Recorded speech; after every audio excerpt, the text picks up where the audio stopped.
Now, look, it's all coming down to the wire on Channel 7's Big Brother, and this week there were tears as two favourite housemates were sent packing.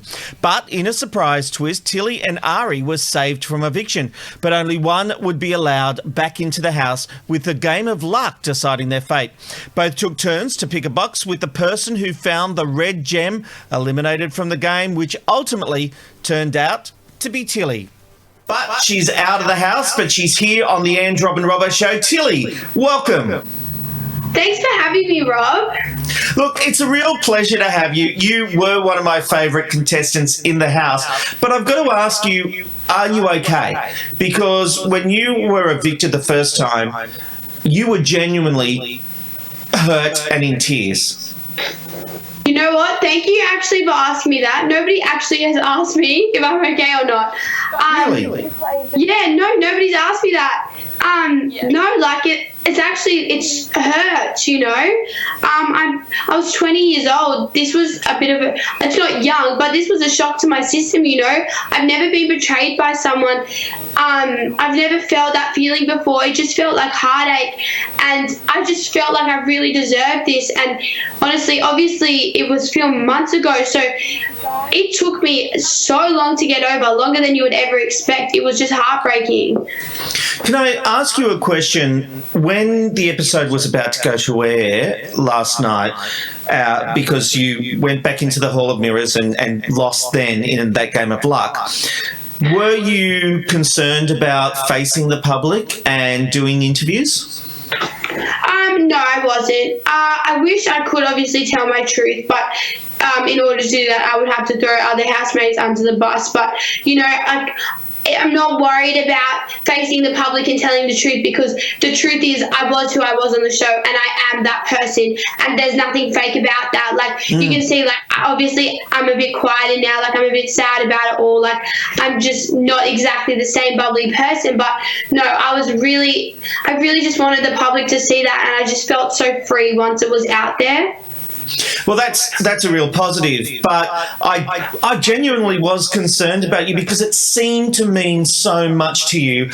And when you realised you were going, and there was that moment before you were saved by Big Brother, you had that moment like your world was crashing down. We've all had bad times. We've all been in those moments. So my empathy for you was at an all-time high. And I think everyone just wanted to, I think all of Australia just wanted to give you a hug. Oh, yeah, look, it had been such a hard year with COVID. They obviously don't have time to show everyone's story and why they're there. And yes, I'm here to prove a point, yada, yada, yada. But I had such a bad year with family. Like, I'd lost my job. I'd lost all my friends. My mum had lost her work because she's, like, basically an interior international designer. So, like, my world had come crashing down, and everything was riding on this. So at that moment, just like everything just broke into a million pieces. I was devastated. Is that why winning was so important to you? Why was winning so important to you? It seemed like you really wanted that $250,000. Yeah, look, it was like at a point where I needed that money. Like, I didn't know what was my home situation. I didn't know if I wasn't coming back to a job at that point. I didn't know what was happening with COVID. I didn't know if I was coming back to my mum having work or my mum not.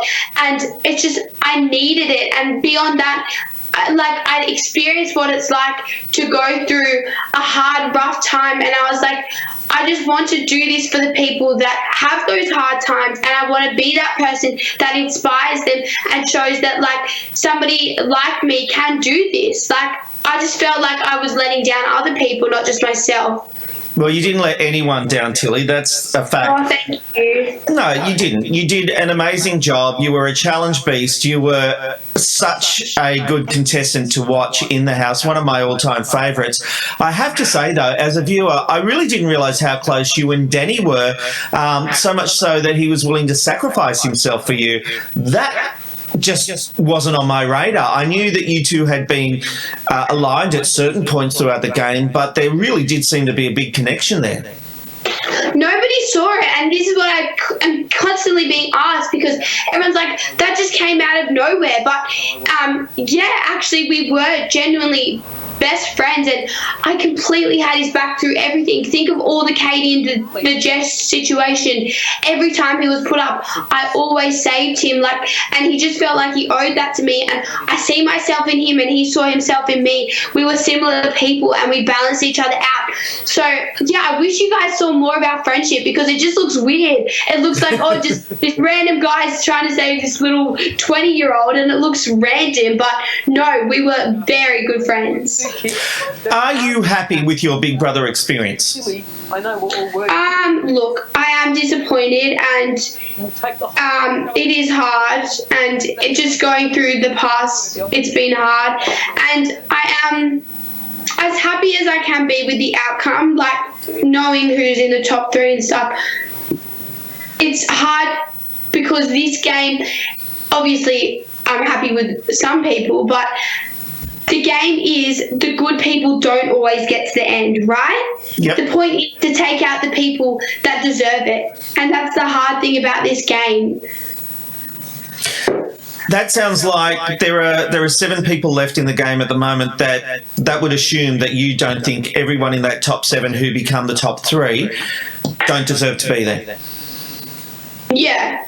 And that's just cutthroat and honest. Well, we love your honesty, Tilly. That's why we loved you. 100%. But it's bullshit that some of the people that are in there are still there, and it's beyond me. And you know what? That is why I protected bigger players like Jess, Katie, Danny, because all through the start. And everyone's like, she's a cop out. She doesn't make big moves. No, the fact is, I wanted big players at the end, and that is the reason I protected those people, so that when there was a top 3, if I wasn't in it, at least I could say I'm happy with all the people that are there. Do you know what I mean? The ones that have played the game and gone big, that's what you're saying, that the people left didn't necessarily make big moves and sort of followed and became numbers. Yeah, I don't really care about so much the big move thing, because some people's strategy is not to make a big move, but regardless to win and to play a good social game. But the people who've they've just started playing 3/4 through the game, it is infuriating, especially because obviously I know who's at the top, so it's like, oh. Well, but yeah. Fair enough. I love your honesty. Next week, there will be a surprise twist when it comes to the nominations, which will see one nominee each night safe from being evicted. Do you wish you had that opportunity when you were up for nomination? That's a good twist. How does that work? Oh, you'll have to watch next week, but it's good TV. Oh my God. Bloody oath, I wish I had that. I'd do anything for it. Stupid mirror room didn't help me. Well, seriously, Big Brother, that sounds like heaven. well, you got to fight for it though, but you would have obviously. Big Brother continues Monday, Tuesday, and Wednesday at 7:30 p.m. on Channel 7. The finale is just over a week away. It's going to be a big one. Tilly, I will see you at the finale. I'm coming along. Yeah, Thanks for joining us tonight on the Ange, Rob and Robbo Show. Thank you so much, Rob.